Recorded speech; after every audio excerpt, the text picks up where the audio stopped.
guys, welcome to Serious Laughs. This is episode 29. Feel better in one day. How spiritual healing affects the mind and body. Now enjoy part 2 of our conversation with Peter Bulliard. But when you can get clear and see the big picture, so and looking down at in silent neutrality, then you have the realization that everything has a complementary opposite. In this world, but not in this. Right. In the divine, there's no contrast, right? And people come here to experience contrast. That's we exactly forget. right. Yeah. Okay. Yeah. And so when you're seeing the big picture, you have a realization that every problem that you encounter has a solution right there. But you may not see the solution, but you have a clear cognizant. That's an intervisionary channel. That's, we have intervisionary channels, which is in the 98% of all that we are.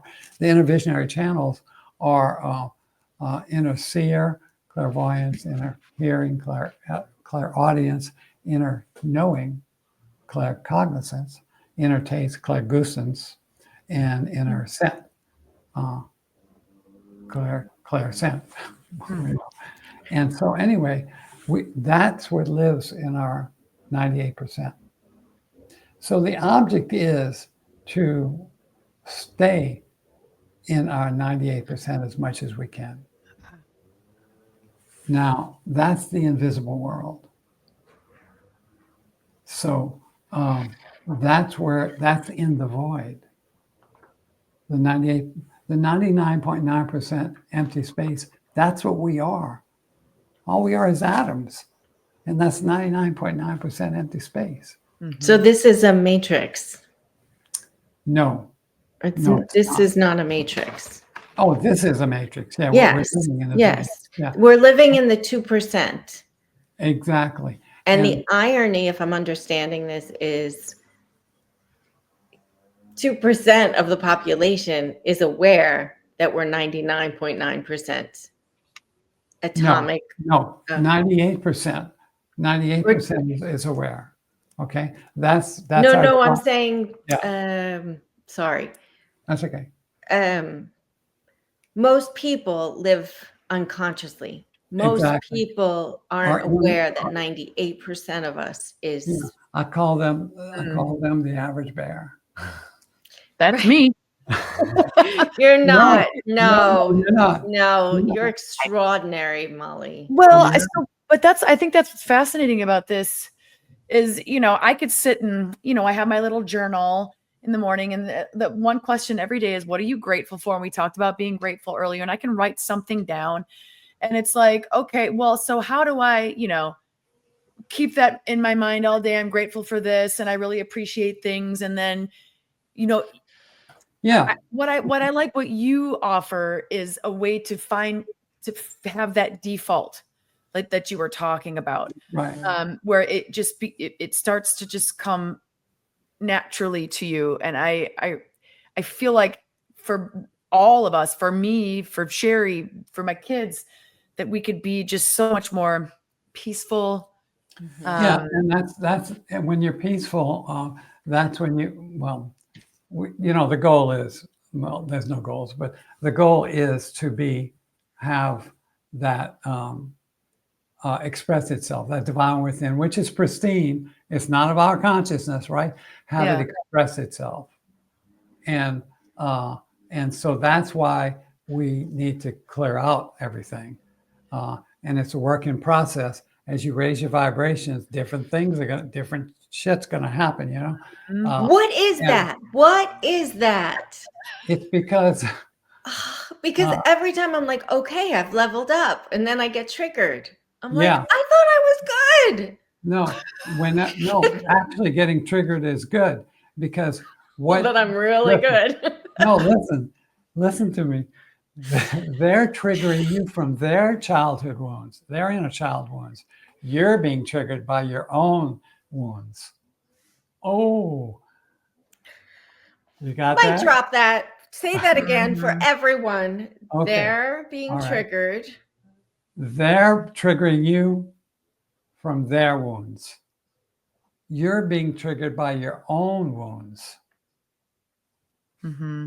That when I learned that, it was just, mind-boggling. Can I quote you on that? Sure. You saw the other quote we have. I mean, Peter, how do we say your last name? Bulliard. Bulliard. Yeah, 2 Y's in French is like a Y. 2 L's in French is like a Y. Bulliard. Okay. So when people have a fight, any kind of conflict, whether it's macro like Ukraine and Russia, or micro, a husband and wife, let's say, it's the same issue. They're being triggered by their wound. You're being triggered by your wound. Yes. And that's how we actually, it's beneficial, you're saying, to have these triggers, if I'm Because understanding. they're showing you what shadows you need to work on. Let me write that down. Bang. Like Rumi said, where the light enters is where the wound can heal. Yeah. Yeah, exactly. It's a big wound. Okay. Gaping.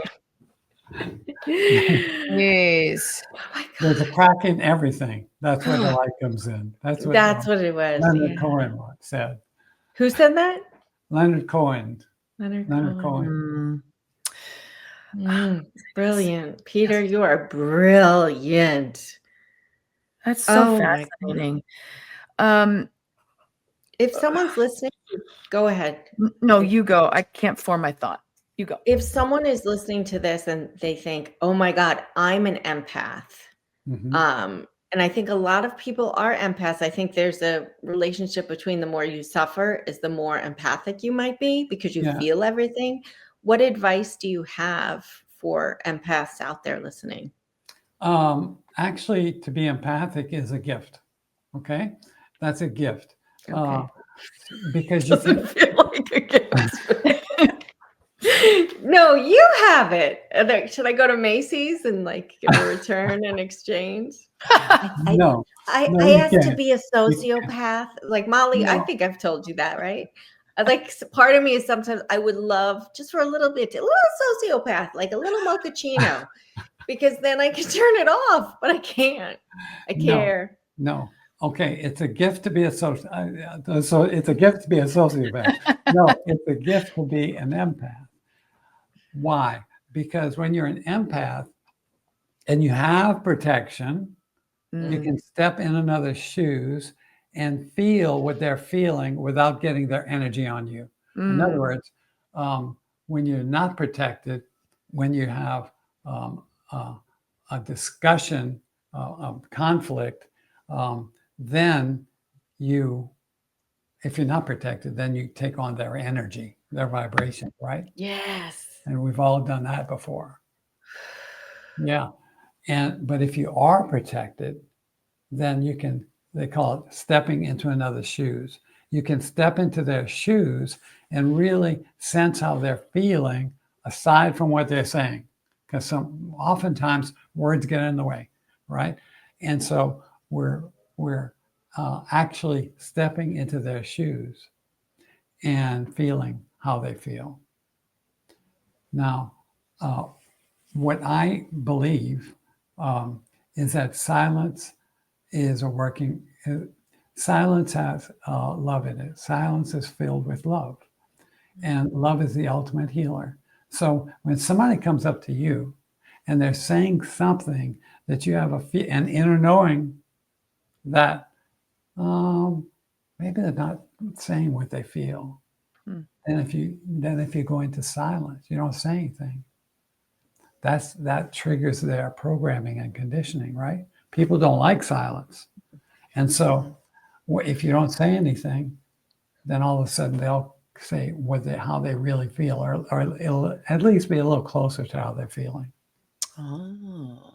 So it's actually kind of an aphrodisiac of triggering. Like I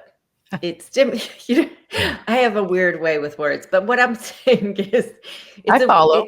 I follow too. Okay. Yeah. Like, you don't it's like an aphrodisiac of getting the truth out.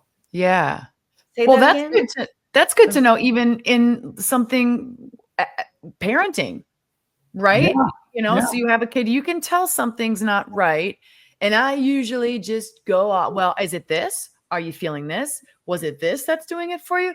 And if I now knowing this, to just sit back in silence and just be hmm and see what presents itself. Yeah, the whole point is for us to be aware, uh, not the average bear. Y'all, we're not the average bear. Not the average bear. That's the 2%. But to be aware, it's okay to get angry. It's okay because we're humans. We can't not get angry. In fact, I'll tell you the experience I had. My wife was peeling shrimp in the sink, and I was leaving, and I had my backpack on and going to work or play. I call it play, serious laughter, serious Yeah. play. Oh, that's true. You're awesome. And so we're just playing here. I mean, really, I we got know. to get over ourselves. Really, Yes. Anyway, so she, at that time, she always did this to me. She would stop me right when I'm walking out the door to go play. And she said, "Can you get me a Tupperware? Because I need some, my hands are all full of shrimp. I need to put them in shrimp." Okay. So, about Tupperware. You can never find the top to one. And so I don't know if y'all remember this cartoon. I think it was Yosemite Sam, where he kept going, I'm sorry, am I blocking my mic? He kept going, he kept saying,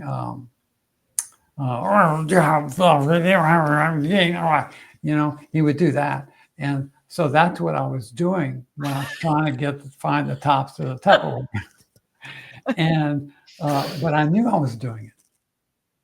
And so that was beneficial. I was aware that I was pissed off. And it's okay to be pissed off. It's okay to be angry. But you have to have awareness. And when you get that, so it's like this. At first you're triggered, and then you get, then a while later, you get the awareness. And then the more times you get awareness, the closer that your awareness comes into that trigger. And when it melds into that trigger, like that happened to me, then you're aware. And I think meditation helps that Absolutely. connection happen. I don't know what I would do without meditation. Go ahead. What about the opposite challenge, where the opposite of an empath would be a sociopath or narcissist, or people who have no empathy? Yeah. Are they souls that have shut off the divine in them, but it's still there? Everybody has a divine one within. Let me just check on that with my console. I'm getting a yes on that, what you asked. Yeah. Yeah. So they're just, for whatever reason, their programming and conditioning has overcome that ability. And, everybody has values, and we have to honor everybody's values. So everybody has that. But their programming and conditioning is just so intense that they're not aware, put it that way. So they're sleepwalking through life, not realizing what they're doing to others. Exactly. And could you ask your counsel, when they do cross over, do they have a life review to experience what they did to other people? Let me see something. Yes, they do. They do. Okay. In fact, when you die, the experience of other people, you relive those experiences. Okay. So, you relive how they felt. Oh, That's very helpful. Yeah. well, yeah. I mean, because you would think if your spirit continues on, will your spirit move into another body then, and then you've learned from these experiences and taking it to the next life and the next life, like you said in the beginning? Is that the idea? We all have a choice. Okay. Uh-huh. You have a choice. You can either come back or be wherever you are. Oh. Like in heaven or wherever that realm is. And Is there a way? this is heaven on earth, you know? Oh, right. Yeah. Yeah. Is there a way to know if you've chosen other lives, you know, or I mean, because I do believe we choose the life that we are in. Yeah. Is there any way to know if somebody's had other lives or if they just have Yeah. just We've all had other lives. I can do a past life reading if you choose on oh you. yes. You have And our permission. That's no, fascinating. not now. Okay. The reason that we do past life readings Yeah. is to find out our gifts and talents and abilities. Oh, And we may cool. know we have compassion, but when it comes from when it's intrinsic in us, see, that's where the programming blocks all of our gifts and talents and abilities, lifetime after lifetime after lifetime. So we do past life readings to bring in, you know, like I can see you like in a war, but you were really, let me get to this part. I did one person who was in a war, yeah, and she actually was she took care of kids, right? Oh, wow. And she had like 15 evacuees, children, come and live with her. And she would send the whole, you know, everything's happening at the same time, basically. I know We're seeing that manifest in movies as well, which is a reflection of our interconnected psyche, right? that's right. The multiverse. So Yeah. everything is happening simultaneously all at once. So Molly is living multiple lives in other dimensions. You are. Yeah. The They're whole called- reincarnation they're is called linear. parallel realities.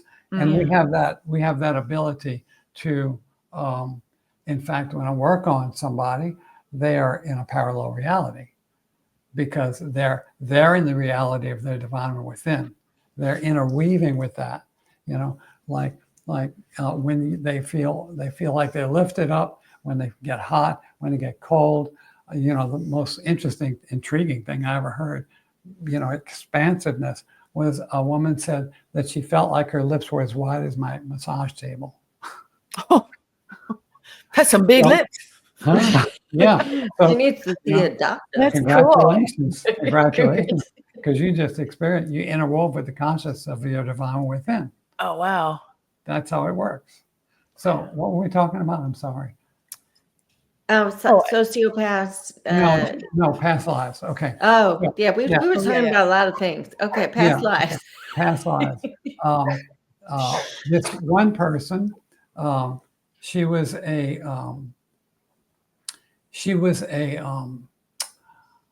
in a war, and she got all these evacuees, the children, and I think it was in France, but there was a German soldier who came to her door. He didn't want to be in the war at all. He was sent there. And so he came to her door, and before he came to the door, somebody looked out the window and they saw soldiers, you know, going into houses and you know, just to check out the houses. And she had a trap door.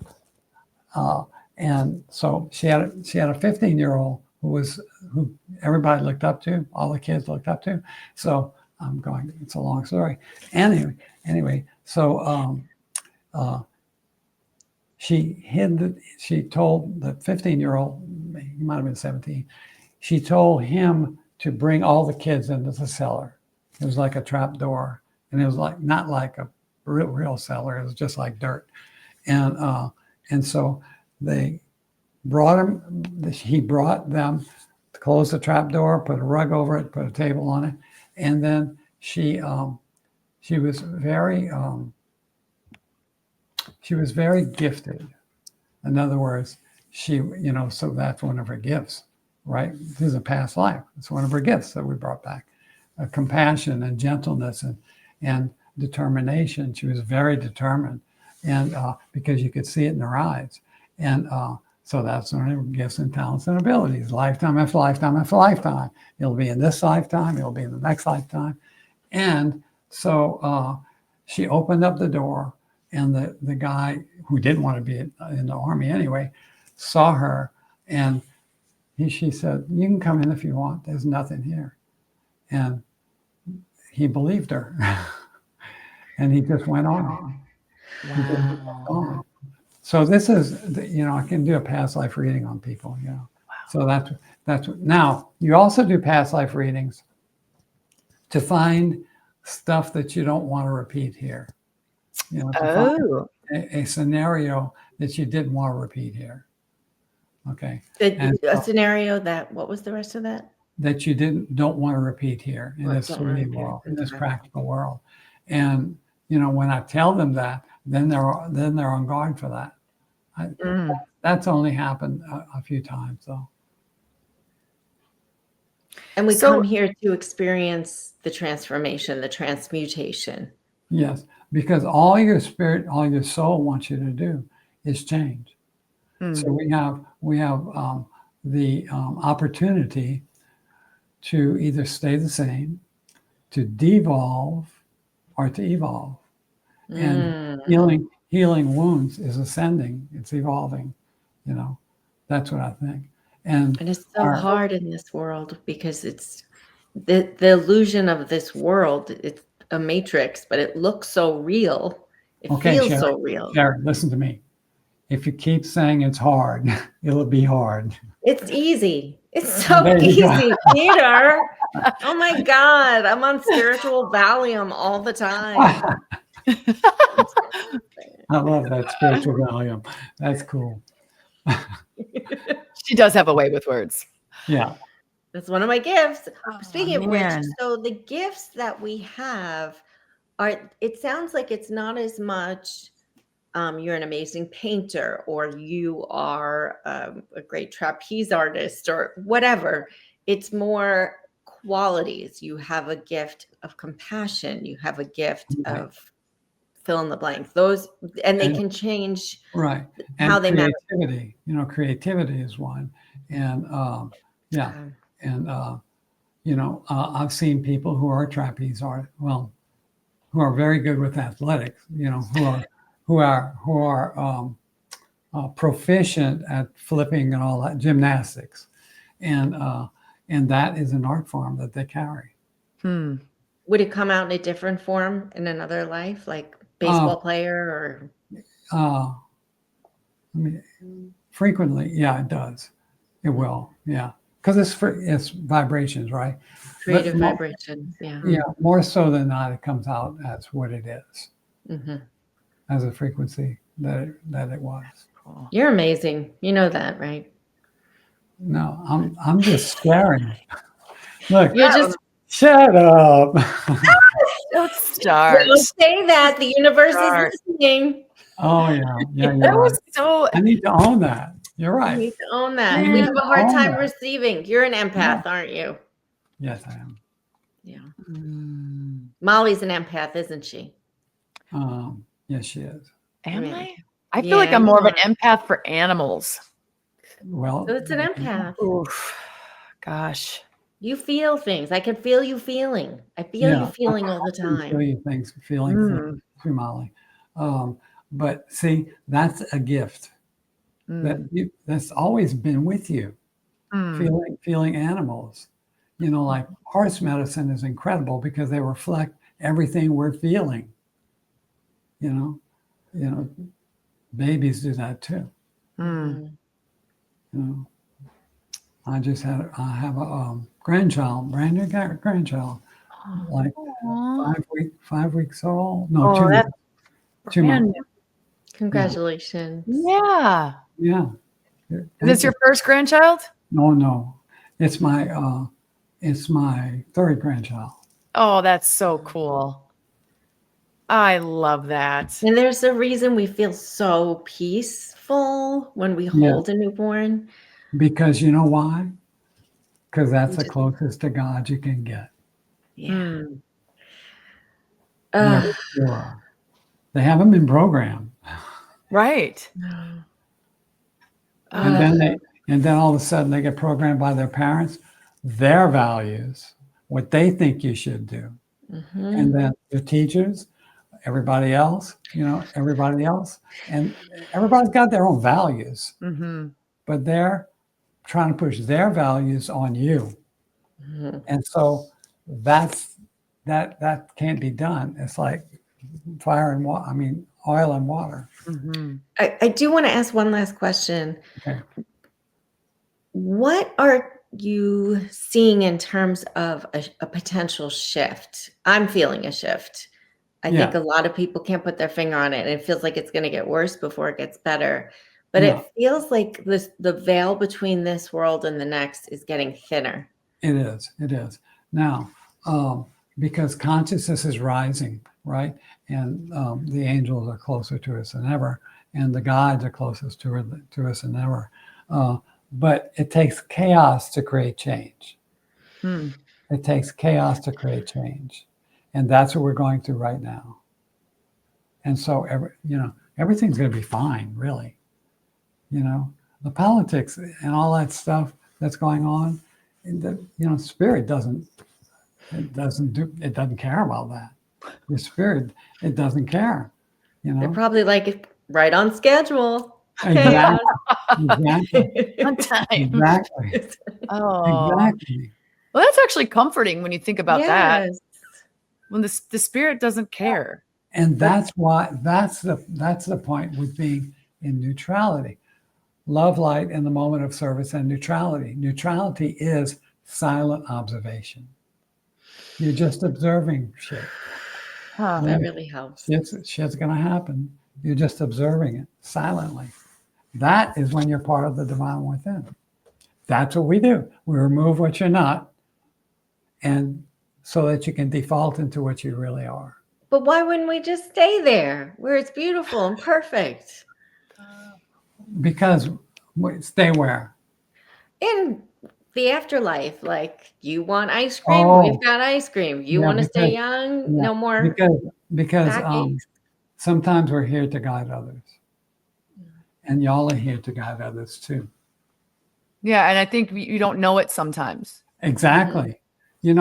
I used to teach when I was working as a nurse at. I used to work at New Day Rehab, which is a physical rehabilitation facility, and I would teach. We had MS clients and migraine headaches, failed back syndrome, all that stuff. They would come into a group and we teach them. And this was years ago. And I went across the person and I don't recognize their face. And she said, "Hey, you know, I'm this." And I remember, you know what you said? I'll never forget it. You said these words to me. And I don't even remember saying those words. So that's right. You're right, Molly. You're right. And You don't know it. And you, okay, one more question about dead Can't get man enough of walking. Peter. Dead man walking. Tell us about that you were referred to as a dead man walking. What is that about? Okay. Well, I had a brain tumor. It was a malignant brain tumor in 1998. So doctors call me a dead man walking. And I take that as because I'm here right now. Mm-hmm. And I think this work is why I'm here right now. I had allopathic medicine. They were great. They did stuff for me that they healed me. I mean, they let me survive. But now I think I'm thriving because now get this. Before I had the brain tumor, I was living a numb life. Excuse me. A numb life. I was married. And anyway, I was living a numb life. I was lonely. I was depressed. And the Keto shaman, they say that when we have an issue going on, it'll stroke us on the cheek with a feather. And anything you resist will only persist and intensify. That's an organizing principle. So I don't know if I was resisting it, but I just wasn't aware of it. I was like the average bear, And so it got a little bit more and a little bit more. And then finally it whacked me on the head with a 2x4. That's what my brain tumor was. That's what my brain tumor was. And, if I would have been aware, I would have been noticing, and then it got me on this path. It was in 1998. I've been doing this for 20 years. And I started in 2003. Yeah, 2003, 22 years. So did I answer your question? Yeah. But your faith in what you practice, it basically with the healthy Eastern medicine, allopathic medicine, between that and your meditation and your trips, you were able to make contact with the divine and heal yourself on a physical, biological level. Yeah. So what I was doing was not my purpose. And so my spirit, my soul, you could call it, wanted, hit me on the head with 2x4 to wake me up. And so I got awakened, and then my spirit drove me into this work. You could even say that wake up call was the chaos. Yeah. The chaos. Yeah. And then here we go. Yeah, that's right. Oh, that's fascinating. You're amazing. Where can people find you? Yeah, where can we find you, Peter? I'm all over the place. I have YouTube. They can look on me at that. They can look at me, view me on that. Peter Bulliard, Bulliard. They can also go to my website. That's drummer, DRUMMER, shaman, SHAMAN.com. Because I played music for 15 years. I played drums for 15 years. Professional. Cool. Which is interesting because that's vibrational too. And you're a vibrational shaman. Heck yeah. And where can people get your book, Peter? Release on Amazon. On Amazon. Okay. Yeah. Okay. And they can just put release fear and anxiety in one day, I think. And I think they can search for my name. And it'll come up. Yeah. Yeah, we found it. Yeah. I found it. And if somebody was interested in working with you, what's the best place to reach out? Do you want them to find you through your website? Yeah, they can just call me. Okay. Yeah. Heck yeah. Well, I love it. That's so neat. And I can do remote work because I've worked on people in Paris and Venezuela and Mexico and Los Angeles, Seattle, New York, Colorado, and everything. Like I felt a change in 5 minutes, like what you did. Didn't you feel different after that little? Oh, you should have heard us before you came on. It was sad. It was sad what we were talking about. And I can tell in Sheri's face that she's different. Yeah. Yes. Yeah. Both your energies have changed. See, energy doesn't know time or space. I don't know if you've ever heard that before. It has no idea about that. That's why, and everything's happening at the same time. And that's why I can work on somebody in Paris or Venezuela or something. Okay. So if you have a conflict with someone in this time-space reality, is it possible that in another time-space reality, you both love each other? That's exactly right. Aww. That's comforting. Dang, that's a wrap, guys. Remember, when everything's going wrong, it just means you're crafting a great story. Stay tuned for more episodes where we turn life's lemons into laughable tales. Don't forget to like and subscribe and keep finding the best in the worst, because life's too ridiculous not to laugh at it.